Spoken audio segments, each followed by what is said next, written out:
Q3FY24 earnings conference call of Glenmark Life Sciences Limited. As a reminder, all participant lines will be in the listen-only mode, and there will be an opportunity for you to ask questions after the presentation concludes. Should you need assistance during the conference call, please signal an operator by pressing star, then 0 on your touchtone phone. Please note that this conference is being recorded. I now hand the conference over to Ms. Shomi Rao from Glenmark Life Sciences Limited. Thank you, and over to you, ma'am. Good morning, everyone. I welcome you all to the earnings call of Glenmark Life Sciences Limited for the quarter ended December 31st, 2023. From Glenmark Life Sciences, today we have with us Dr. Yasir Rawjee, our MD and CEO, and Mr. Tushar Mistry, our CFO. Our board has approved the results for the quarter ended December 31st, 2023. We have released the same to the stock exchanges and updated it on our website. Please note that the recording and transcript of this call will be available on the website of the company. Now I'd like to draw your attention to the fact that some of the information shared as part of this call, especially the information with respect to our plans and strategies, may contain certain forward-looking statements that involve risks and uncertainties. These statements are based on the current expectations, forecasts, and assumptions that are subject to risks which could cause actual results to differ materially from these statements depending upon the economic conditions, government policies, and other incidental factors. Such statements should not be regarded by recipients as substitute of their own judgment. The company undertakes no obligation to update or revise any forward-looking statement, whether as a result of new information, future events, or otherwise. Our actual results may differ materially from those expressed in or implied by these forward-looking statements. With that, I invite Dr. Yasir Rawjee to say a few words. Thank you, and over to you, Dr. Rawjee. Thank you, Shomi.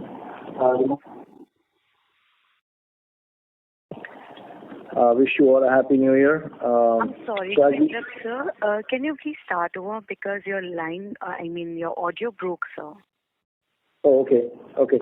So, Shomi, thanks. Good morning. Welcome to our earnings call. Wish you all a happy New Year. Is this okay now? Yes, sir. It's quite audible now. Okay. So, thank you.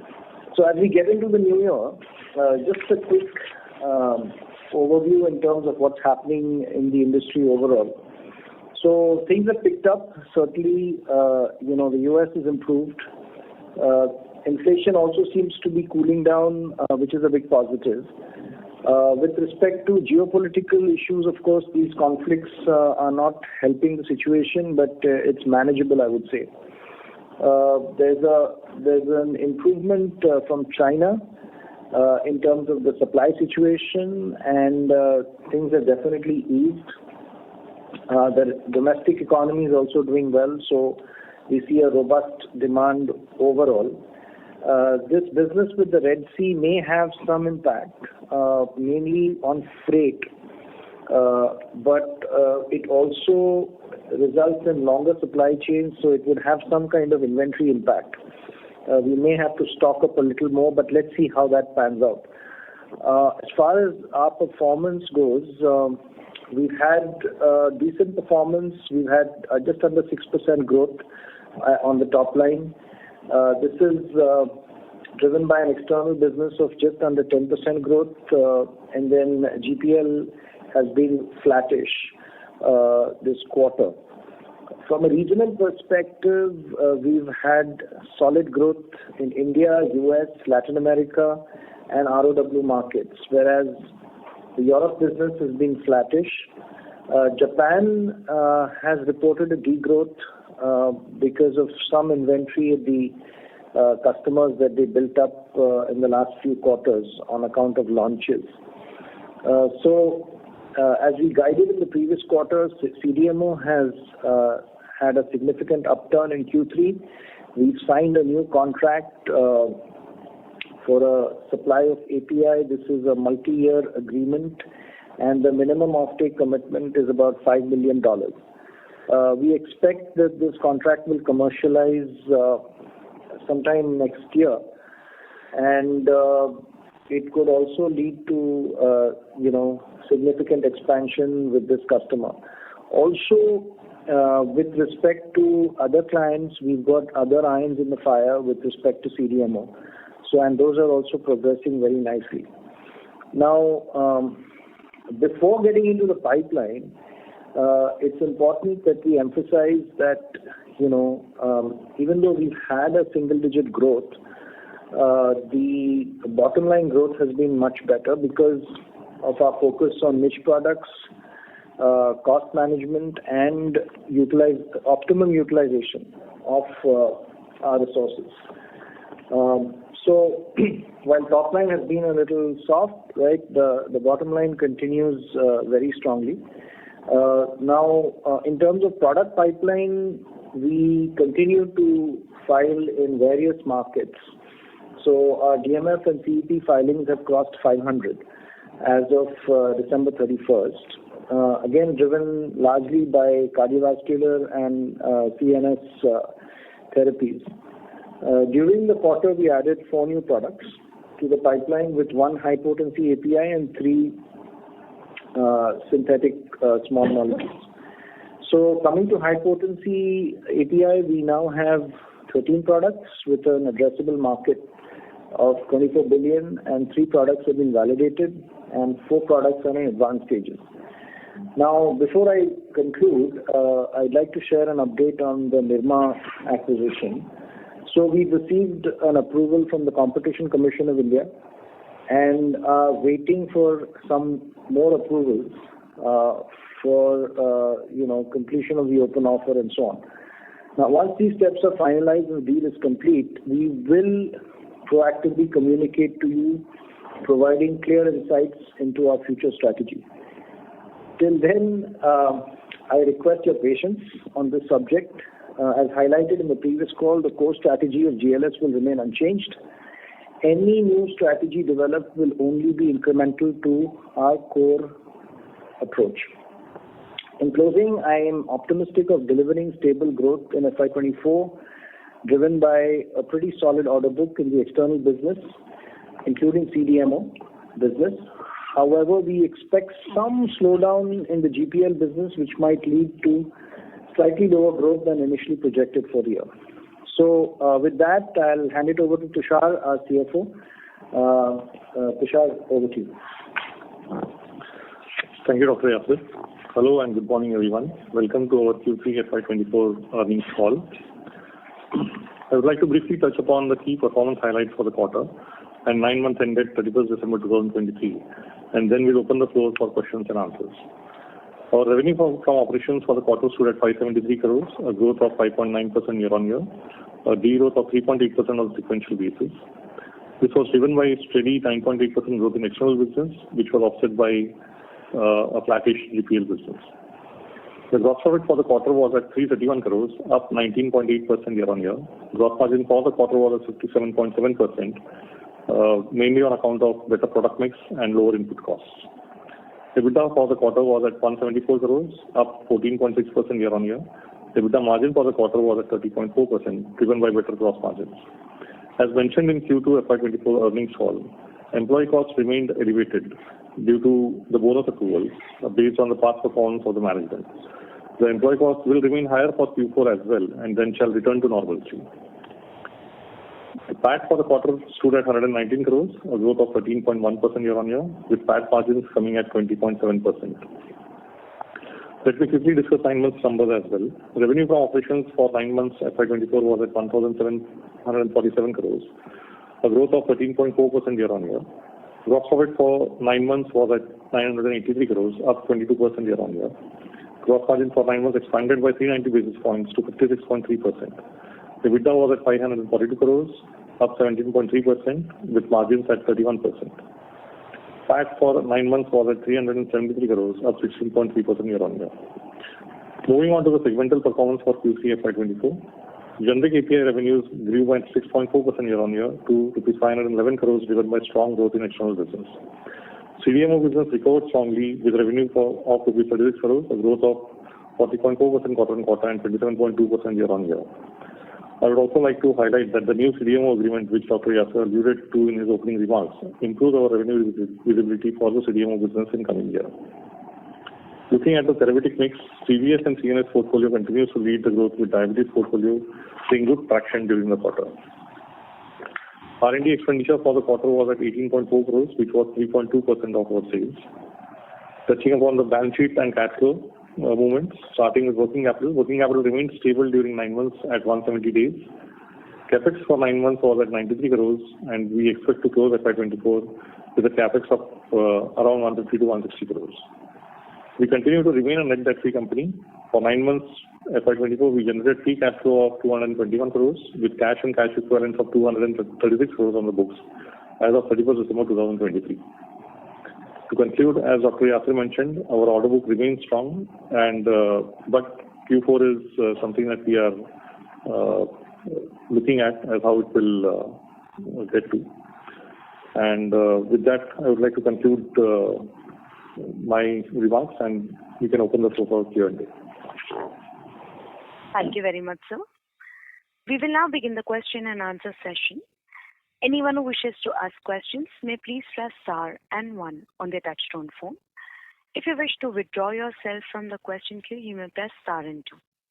Participants are requested to use only handsets while asking a question. Ladies and gentlemen, we will wait for a moment while the question queue assembles.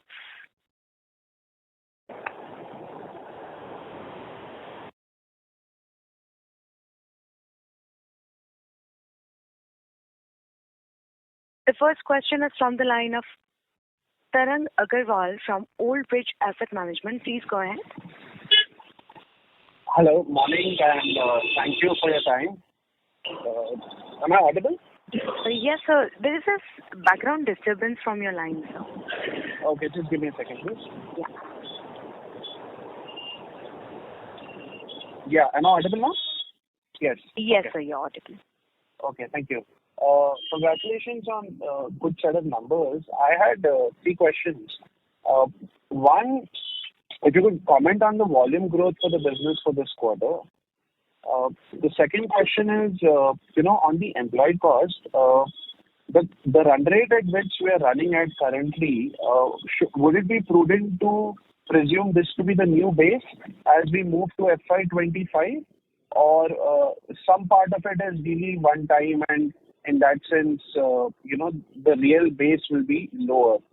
That's second. And third, the sense that I got from your commentary for Q4 is that, probably things are not going to play out as per expectation. So if you could, elaborate a bit on that. Thanks. So Karan, Tushar will take the employee cost piece, right? With respect to volume growth has been pretty steady, okay, across, markets. So no challenge there. With respect to Q4, we have a pretty strong order book on the external side, and like I said, GPL may come a little softer. Mind you, Q4 last year was a very strong quarter, right? We fired on all cylinders in Q4 last year. So given that, right, there's that situation doesn't look like it will pan out again this Q4. So yes, we do expect some softness, but we still have another 2 months to go, right? And the order book is shaping up very nicely. So I'll let Tushar take the employee cost piece. Yeah. So employee cost, if you see, it is around 12% of revenue. Historically, we were always at around 8.5% to 9% kind of range. This is only current scenario for this 3 quarters as I had mentioned in the last quarter as well in Q2. So this higher employee cost will remain for Q2, Q3, and Q4. It should return back to our normal levels at around 9% from Q1 onwards is our expectation at this stage. Okay. Thanks, Tushar. Doctor, just a follow-up. In terms of volumes, typically you've grown at anywhere between 15 to 20%. Would that be a similar range for this quarter as well? Yeah, it's a mix of price and volume, Tarang. Okay. I mean, you can consider around 4% as the price erosion that we have seen generally between 3.5% to 4%. The balance will be all volume growth. Okay. Wonderful. Thanks. Thank you. The next question is from the line of Charul Agarwal from Bank of America. Please go ahead. Thank you for taking my question. My first question is with regards to the GPL business. Like the commentary has been that this quarter has been muted and we expect the next quarter also to be slightly subdued. Is there any particular reason to this, and is it only a 1 or 2 quarter phenomenon, or could it extend for longer? So, Charu, GPL has been a bit cyclical. We've seen that, and it's largely driven by the US and European business. Okay. And while, we did see a good uptick, in their US business demand, in the last couple of quarters, this quarter has dipped a little bit. However, if you look at the 9-month, GPL is still tracking at, a little over 13% growth, GPL's business. So it's not bad. But they're a pretty strong company across markets, right?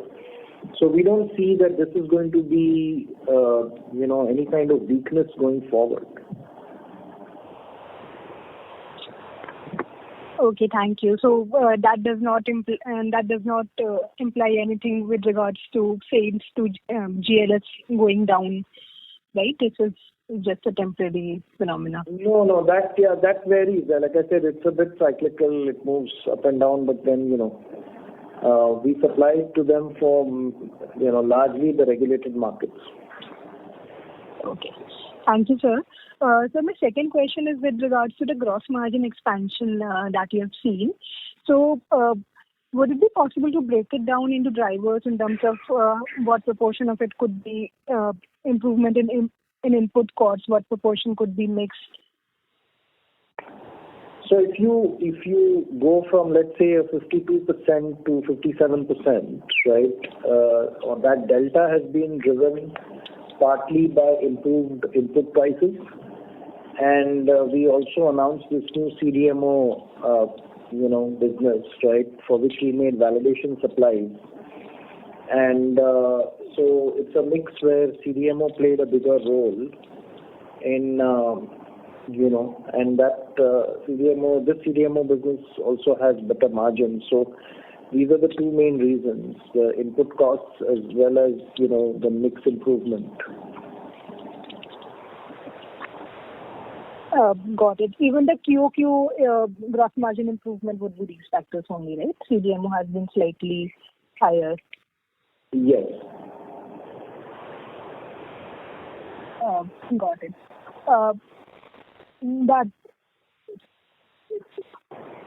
Also, sir, you mentioned regarding the Red Sea disruption. So, what could be the possible implications of the Red Sea replication? And would it only be freight costs, or could that impact volumes as well? And how long do you see it at present? See, right now, out of 3 ships that used to come to Nhava Sheva port from China, okay, only 1 ship is coming to Nhava Sheva, 2 are going directly. Okay, so they don't basically reroute. These are ships coming from the Far East. Okay, so while freight is expected to go up, right, the other impact could be that we might have to stock up, an extra 15 days of inventory. Okay, it hasn't reached that point, but if we have to, we will, just to cover, make sure that we're stocked up well for, supplies. It's not happened yet, Charul, but right, we are watchful. Okay, it could happen. And so this would not impact your supplies to your customers? Like you were saying that you might need to stock up for imports, but what about your exports to customers? That's air. For us, to customers, it's largely air freight. So sea freight doesn't impact us. It's just the raw materials that impact us on the sea. Sea freight impacts us on raw materials. Got it. That is all. Thank you so much for taking my question. Sure. Thank you. A reminder to all the participants that You may press star and one to ask questions. The next question is from the line of Ahmed Madha from Unifi Capital. Please go ahead. Thank you for the opportunity. I just want to understand the employee cost part little better. So there is roughly 40-odd% increase in the cost. So just what is the nature of that? Can you elaborate a little more on that? Ahmed, I had explained it in the Q2 call. These are certain bonus accruals based on the past performance which have been given by the board, which are getting accrued over this 3 quarters, and that is what has taken this cost up. And as I also explained in my earlier comments, that the employee cost is coming around 12%. It should come back to around 9%, 8.5% to 9% from Q1 onwards. Got it. And in the gross margin, is there any impact of PLI incentives this quarter? PLI again has an impact of about 1 to 1.5% on overall margins. Around 1.5% on overall margins. Okay. Just on the Glenmark Pharma's business, so I think last year we did about, roughly 660 odd crores, 690 odd crores. This year, 9 months have been good, but you are saying that you see it to be weak. But overall, say, in the next 2-3 year perspective, should we at least maintain this 650 to 700 crore run rate? How should we look from the medium to long term perspective about this business? See, I just answered Charul, right, that basically GPL business is a little cyclical, but nothing alarming, okay? I mean, it's a very strong business that they have in the regulated markets, right? And that continues, and we would continue to service that business. Okay. So we'll retain our wallet share with them. That is what I want to understand. Is this the correct understanding, that we'll retain the wallet share? Yeah, very much. Okay, fine. And just question on Q4. So basically, should we sort of at least maintain the annual run rate similar to last year for GPL business? I can't comment on that. No. Okay. Last year GPL was very high at about 230 crores. We don't expect it to be that high in Q4. Yeah, but just on the full year basis I'm talking about. Full year basis, yeah, we should be able to reach that level. Okay, fair. Just on the last freight cost part, so I'm just trying to reconfirm that there won't be any sort of P&L impact, but just the amount of inventories which we might need to buy. Correct? I think the doctor mentioned that the impact on inventory will be about 10 to 15 days, if at all we have to stock it up. We are currently at about 104 days of working capital, which may go up by another 10 days, but we will see how that pans out. Okay, sure. Thank you so much. Thank you. The next question is from the line of Tushar Manudhane from Motilal Oswal Financial Services. Please go ahead. Yeah, thanks. Sir, we are not able to hear you clearly. Is this better? Yeah. Is this better? Yes, sir. Sir, may I request you to kindly use your handset, please? Is this better? Yes, sir. Please continue. Okay. So, firstly, on the asset terms, sir, for last 2 years, 3 years, now it is down to 2.9, which we used to have at 3.3. So, any comment on that? So, Tushar, actually, if you see the years prior to last 2 years, the spend on capex was very limited. Last 2 years, we have seen good amount of capex that we have done. Almost 130 crores in FY21, FY22, 160 in FY22. We are already near 100 crores in the current year. And as we had also mentioned, that these new assets that come up, they don't immediately get into this 3x kind of revenue generation. Initially, it will be lower. We had also mentioned in the past that, we expect this asset turns to somewhere come down near between 2.5 to 3 gradually, because our capex plans are strong going forward, and that is what we are expecting. Understood, sir. And secondly, on this GPL business has been stable at about 390 crores average for last now 6 quarters. So any comment in terms of growth on this segment of the business? No, growth has been good. I mean, we have been growing the external business, right, very steadily. I mean, low teens, so. And that's driven by all our markets. I mean, the reason this is around 10% this quarter is because, like we explained, Japan has degrown and Europe is flat. But the US, LATAM, India and ROW have been firing away because we have been introducing new products. And US CDMO business is very strong. So, I mean, the thing is that overall the fundamentals for our external business firstly have got many levers, markets, products, and CDMO now coming in much better. So with all these levers, I mean, sometimes you don't fire on everything, right? Sure. But we have been growing, right? I mean, there's no challenge there. And this, because it's exports on a constant currency terms, what would be the growth? The currency hasn't moved much in the last year, right? I mean, we're not getting any currency benefit. In the current year, we are not getting. Last year, there were certain currency benefits. But this year, it is more like a constant currency, more closer to the constant currency. Understood, sir. And just lastly, this lower raw material benefit, any comment in terms of, how long will we have this benefit continuing? It should continue because we have diversified our sources, and that has resulted in the benefit, and that's something that we would continue. So we expect it to play out. Of course, like I said, certain geopolitical challenges, could impact oil prices and so on, and that will hit solvents. And so, I mean, look, there is a bit of, challenge there, but overall, I think on the buying raw material side, we should be okay.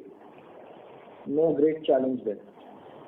So let's say if this Red Sea disruption, if I leave aside for time being, for the sake of discussion, this impact, so then 56-57% gross margin is very much sustainable, right?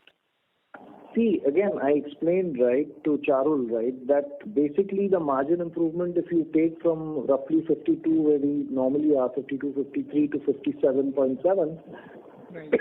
Excuse me, has been largely driven by some improvement on raw materials and then CDMO, the new CDMO business where we made validation supplies. So these things are contributing. Now, so we may not hit 57%, right, next quarter, but we won't. But it will be in the range. Okay, sir. Okay. Thanks a lot for this. Sure. Thank you. The next question is from the line of Harshal Patil from Mirae Asset Capital Markets. Please go ahead. Good morning, sir, and thank you for the opportunity. Sir, just have one question on the CDMO business. We have just recently signed a contract, and this, as per your earlier comments, we've got the minimum offtake value as $5 million USD. So, sir, any specific timelines as to when would this comment? That's question one. And question two would be, sir, if you could speak a bit on the project pipeline for the CDMO business, because I guess we were expecting some 2 or 3 projects which were there in the pipeline to be going on stream over the next 1 to 2 years. Yes, Harshal. So basically, this project should come online next year. We just made a pretty large validation supply, right, for filing. and this would be filed in multiple markets. So as soon as we start getting approvals in markets, we'll start supplying. So it should come on next year for sure. Right. As far as the pipeline goes, we have one more project which is very advanced. We hope to sign either in late Q4 or then in Q1. It's going very nicely. Okay. Right. And then there's one that we have already initiated validation and filings are on, but those are like 53 or 57 markets that they are going to file in, and that we expect to also come next year. Okay. So that would be two more that would come.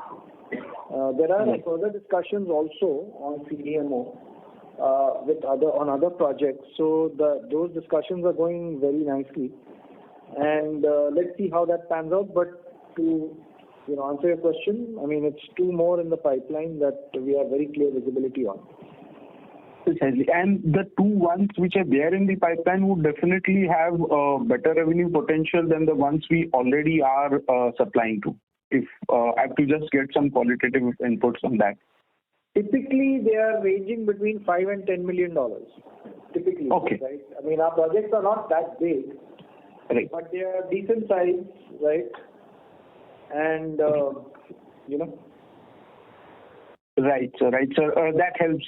Thank you for the input, sir. All the best. Okay. Thank you. The next question is from the line of Ashwini Agarwal from Demeter Advisors LLP. Please go ahead. Good morning, Dr. Yasir. Good morning, Tushar. Congratulations on a very strong margin performance over the quarter. Just continuing from the last participant, on CDMO, if you were to think about it over the next 3 to 5 years, do you think that this piece of the business could be 30-35% of revenues, or do you think generics and CDMO would grow at pretty much the same pace in the medium term? Okay, Ashwini. Thank you, Ashwini. The thing is that, we have a pretty strong generic pipeline, and the market spread, right, of the products has only been improving over time. That would continue. So since generics is also going to grow reasonably well, right, and it's a pretty big chunk to begin with, in the next 3 to 5 years, right, at the rate at which we are doing things, we expect CDMO to quadruple. Okay, so around from 150 CR, we are likely to get to 600. But even 600 would not, get to 30-35% simply because, the other piece is also growing well. So if we get to 600, it would still be around 15%. Okay. Of our overall, right, 15 or even less. So let's see, with whatever visibility we have now, right, and the strike rate at which we are going on CDMO, we should definitely improve the percentage from the 7-8% that we are at now. But very unlikely we'll go to 30% unless something really earth-shattering happens, okay, which cannot be ruled out. But I'm just going from whatever we are, driving as of now with the current level of investment.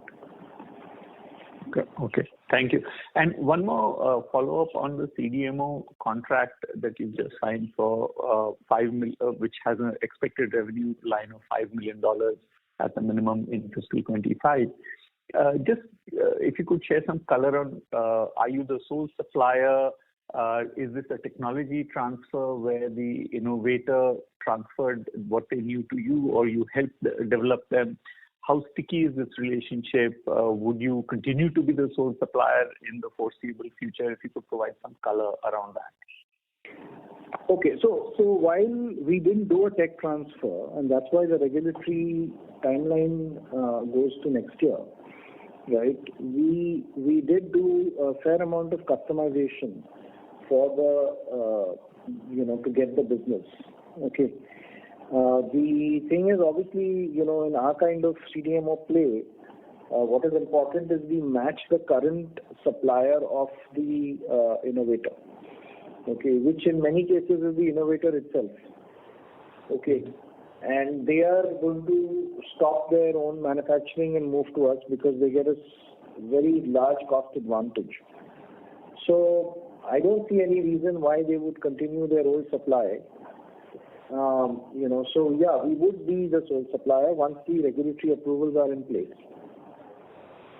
And the other CDMO pipeline that you have is of similar nature, where you develop on the cost, you bring down the costs, and that advantage therefore allows you to foster a longer-term relationship with the customer. Yes. The two that I said, one is a heavily customized API that is already in filings, right, in the filing stage. The other, we are in the process of, doing some further sort of tweaking to, get it, to where the customer is now in terms of their current source. Okay. And the last question from my side, in the past, you often said that, raw material benefits, whenever they accrue, need to be passed on. But this time around, some of it has flowed through to gross margins. Is this temporary, or do you think this is sustainable, the margin gain that you had on the raw material side? Actually, this raw material, we have to see, right? Depends on the pressure of the business, right? But if we are under pressure, we'll have to pass on. So we won't do it as a default, right? But if we have to gain a bigger market share or help our customers sustain their market share at the front end, we may pass it on, right? But since this improvement has been pretty broad-based, across many products, right, we're not going to pass on everything. Okay. No, that gives me around. Thank you so much, and all the best. Thank you. Thank you. The next question is from the line of Harsh from Bandhan AMC. Please go ahead. Yes, thank you. Good morning. Am I audible? Yes, sir, you're audible, but be a little bit louder so that we can hear you. Yeah, sure. Just in terms of the incremental capacity for Ankleshwar and Dahej, it's 200,000 liters and 50,000 liters is what is given in the press release. Dr. Yasir, do you speak a little louder, Harsh? Can you speak a little louder, please? Yeah. Is it better? Yeah, much better. Thank you. Yeah. So just in terms of this incremental capacity for fourth quarter, the 200,000 liters and the 50,000 liters, for Ankleshwar and Dahej, do we feel that a majority of the cost according to the commercializations is already in place, or do you feel that incrementally you would see a lot more cost coming forward once this gets commercialized, both the capacities? You're talking about capex or you're talking about operational costs? OPEX part. OPEX.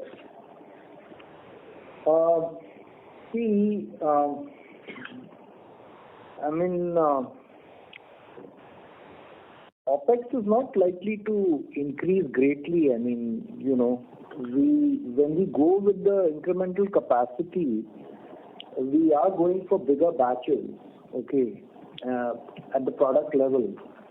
So in that sense, on a per kilo basis, the OPEX actually improves. But since the volumes are going up significantly, right, that OPEX will scale up according to the volumes. But then, with the improved batch sizes, the per kilo level, it will actually come down. So it will be a sort of midway. It won't go up linearly with the increased capacity. Does that help answer your question? Yeah. Okay. Lastly, in terms of Japan, you have already highlighted the inventory situation. Anything in particular for Europe market? Is there a lot more price erosion than you anticipated, and which is why we are refraining from selling into European market, or is there something else that is happening? Europe, unlike other markets that have done well, our new product introduction into Europe has been a little slow. Okay, this is largely because of regulatory slowdown. Okay. So we are not getting approvals, our customers are not getting approvals fast enough in Europe. And so while we have a bunch of new products to introduce, right, we've not been able to do that in Europe as well as we've been able to do it in India, LATAM, and the US. So that challenge is there. So hopefully once approvals come through, newer approvals come through, Europe should also pick up well. Okay, so the primary reason sticks with... I mean, to answer to confirm, yeah, price erosion in Europe is a little higher, right? So that challenge is there. Okay, so the regulatory situation is temporary as such, but otherwise we expect that should also pick up going forward. Yeah, once we get our new products approved in Europe, right, we should see Europe also picking up pretty well. Shouldn't be a problem. Okay, sir. Thank you. Sure. Thank you. The next question is from the line of VP Rajesh from Banyan Capital. Please go ahead. Hi, thanks for the opportunity. Most of my questions have been answered, but just one clarification. Dr. Raji, when you spoke about the CDMO business growing 4x, what is the time frame you were thinking that growth will come about?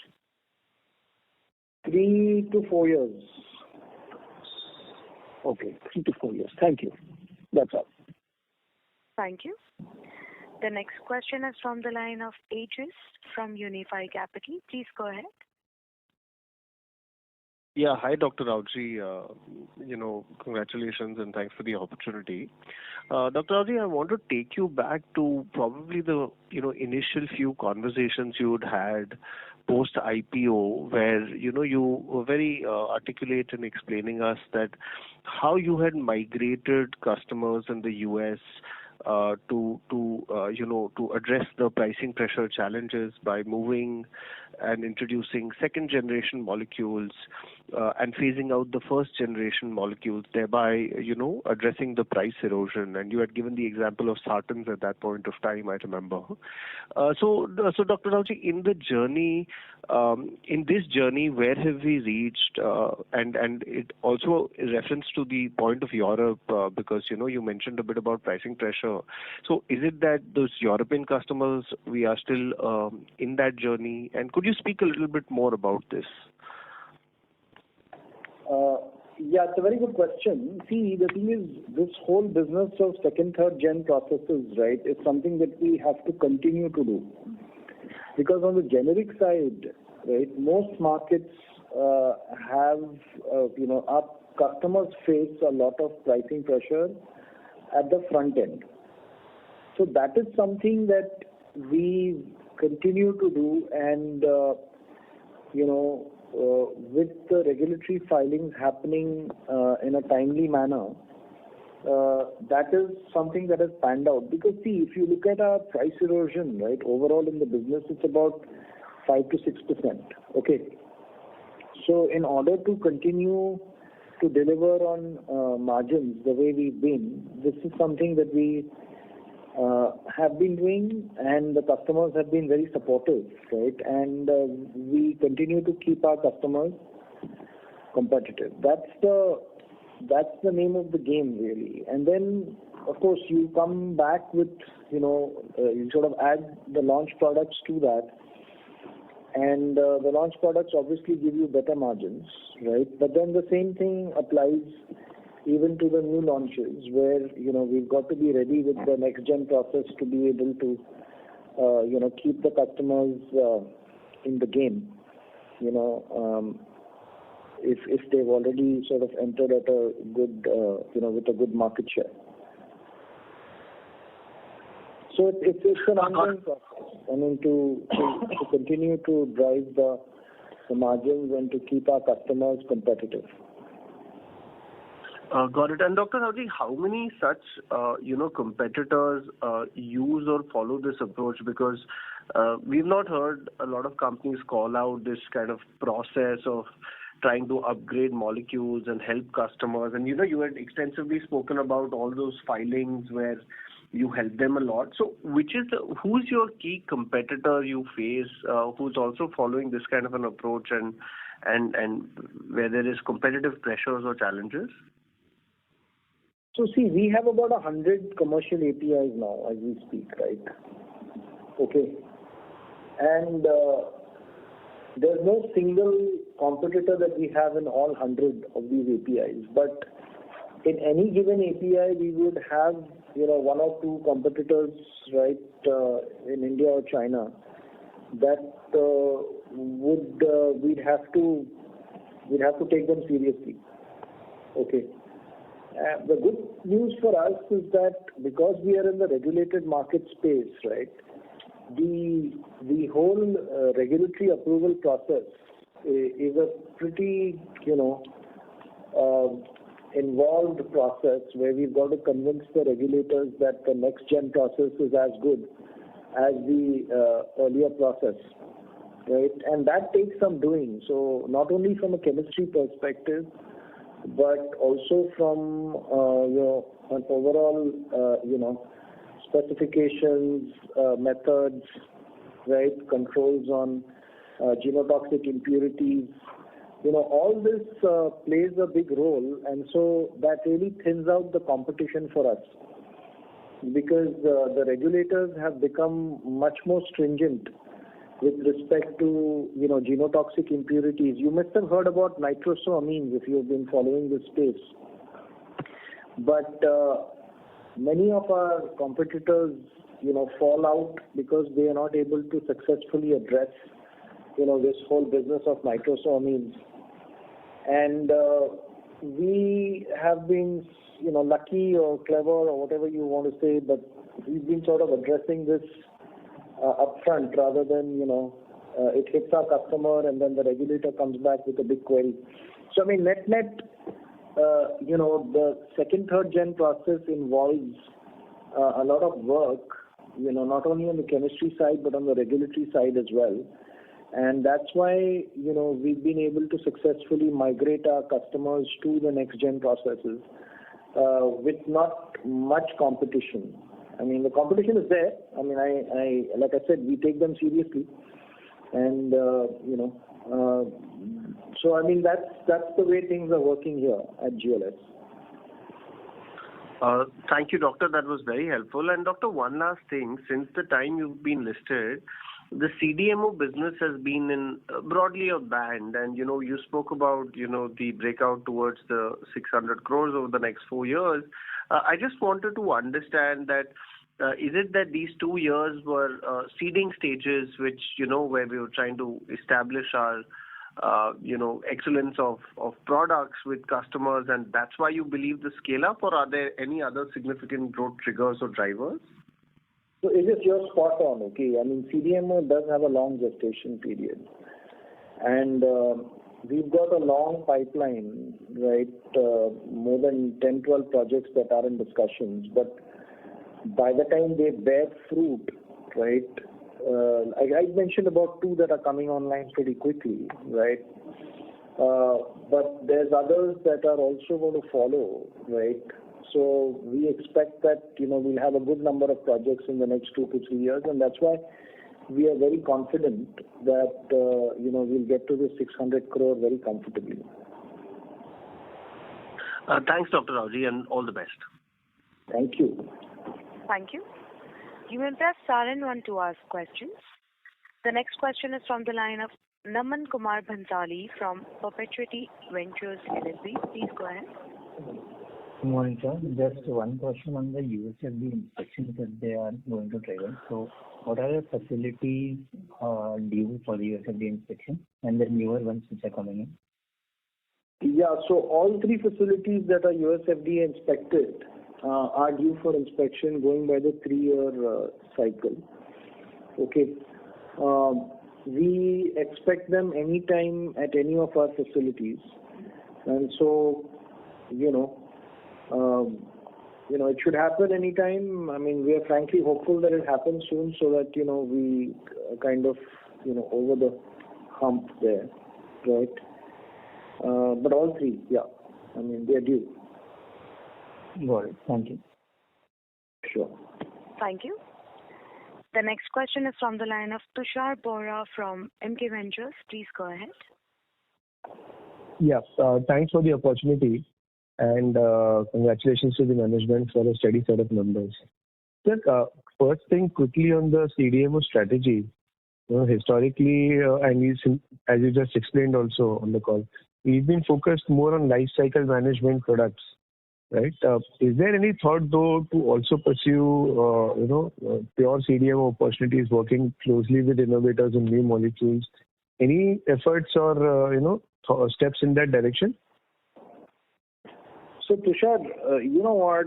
I mean, I had explained this again at the time of the IPO when we had very, very long discussions on CDMO. But basically, firstly, the gestation on the kind of projects that you're talking about is very long. Okay. Because if you get into phase 1 and stuff, right? I mean, clinical trials for most drugs, new drugs, take anywhere from 2 to 3 years. And then there is the approval, by FDA, which takes because there's a lot of clinical data that they release, right? So it could be like a 12 to 15 month. Plus, what happens is that new products have a huge amount of attrition, okay? I mean, products that are in phase 1, I mean, the chances of them becoming commercial are like 1 in 30 or 40 molecules, right? So, I mean, if you don't hit one of those, right, after doing all that work, you still don't have a commercial project. Okay, so this challenge, has been there for this kind of work. Whereas on the life cycle side and the specialty side, right, it's a much faster, comparatively, the gestation is much sooner. I mean, in about a year and a half to 2 years, you can have a project going. Okay, versus these early stage projects, it takes much longer. The attrition is much higher, basically. So we stayed away. I mean, the other thing for us, right, is both our R&D infrastructure and our manufacturing platform are common. So we don't have to make any special investment for, these kind of projects. I did mention I think it was to Ashwini, right, that we do a lot of tweaking, okay, in terms of customizing the API for the innovator. And here is where, again, it's our R&D, work. I mean, our current R&D setup is good enough to do. So, I mean, we don't make very significant investments also with this approach. So here, sir, in this specifically, are we developing products and then reaching out to innovators, or are we looking at the areas where we want to target, reach out to the companies first, and then take up projects on demand? How do we target new CDMO initiatives? Yeah, so we have a whole. I mean, we have 140 APIs in our pipeline, and a good portion of them are still, the innovator still has, even after genericization, the innovator still has 20 to 30% global market share. Okay, and so the approach is that we sort of work with the innovator on those products and give them a nice cost advantage, right, and move the project along. Correct, sir. Just a clarification. You mentioned specialty as well, along with the pharma.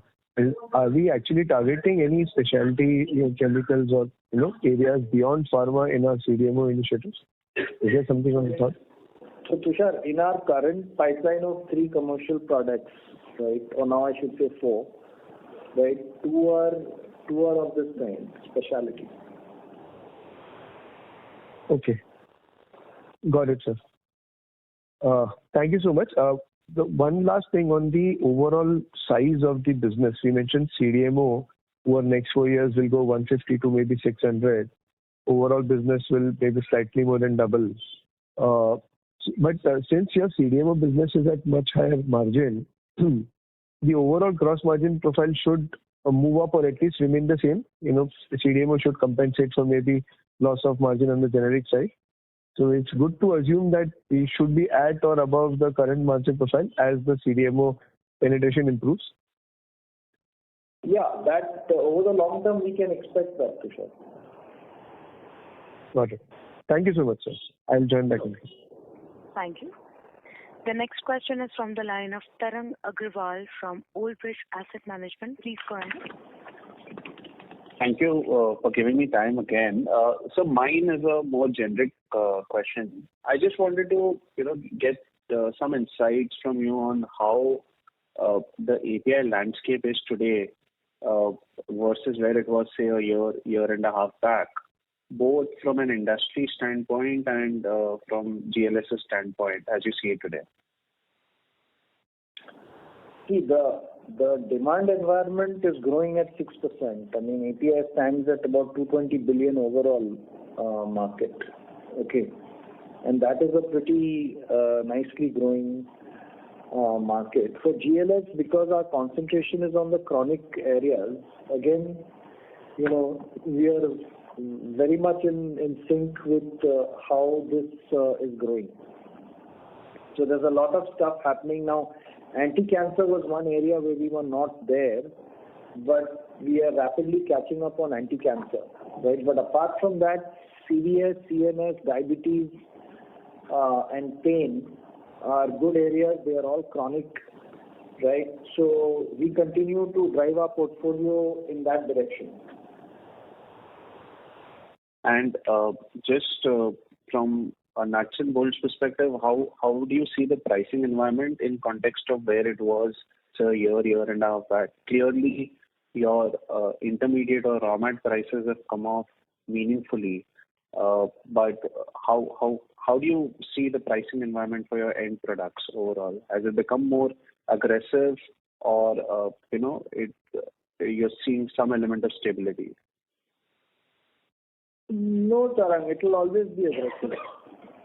I mean, it's a tough business, but it's a good business. I mean, that's the way I look at it. I mean, at GLS, we've always recognized that. I mean, look, pricing environment will always be there. Customers will always put pressure on prices, and we have to respond to that. Okay, we can't run away from that. So, as far as we are well positioned from a technology perspective and a cost management perspective, we are good, right?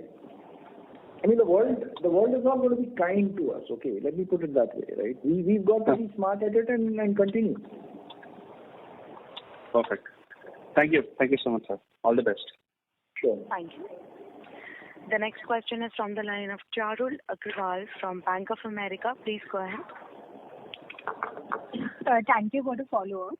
Sir, I wanted to understand more about your complex API products. Firstly, on the Dahej oncology block that had been commissioned a couple of quarters back. So what is the kind of traction that we are seeing for the oncology supplies? And next, on the complex API filings, could you help us understand more on the timeline perspective? Like when can we see some of those getting commercialized? Okay, so as far as the pipeline for both oncology as well as complex, right, we continue to fill the pipeline. Okay. With respect to onco, right, we've already validated 3 products, right, and 4 are actively being, we'll be taking them into validation pretty soon, and the customer interest is also pretty good. So that's going well. On the iron complexes, one has been in regulatory review. Okay, with the customer's file is in regulatory review, and that has also triggered a review of our file. Okay, and we should file soon. Okay, on one product soon, and another 2 are we're following up with another 2 in development. So it's going well. Complex is going well. Okay. And some other, not only iron complexes, but we have other complex molecules, right, on the antifungal side also that have had very good traction. more recently. Okay. And that is also picking up well. So, I mean, overall, I would say that this is an area that, both these areas are something that we are aggressively pushing. And we've got good, uptake from customers as well. Got it. So on the Dahej oncology block, so currently the capacity is being used for filing validations, or is there any commercial supply at all from that block? No, see, onco, the volumes are very small, right? So, and in order to, sort of optimize the cost on the manufacturing side, we do make a little more in the validation so that we can supply even small commercial quantities as it comes up.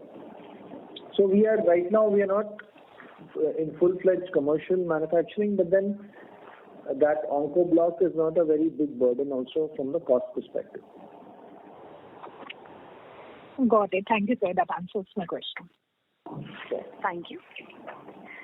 Ladies and gentlemen, due to paucity of time, that was the last question. Thank you, members of the management. On behalf of Glenmark Life Sciences Limited, that concludes this conference. We thank you for joining us, and you may now disconnect your lines. Thank you.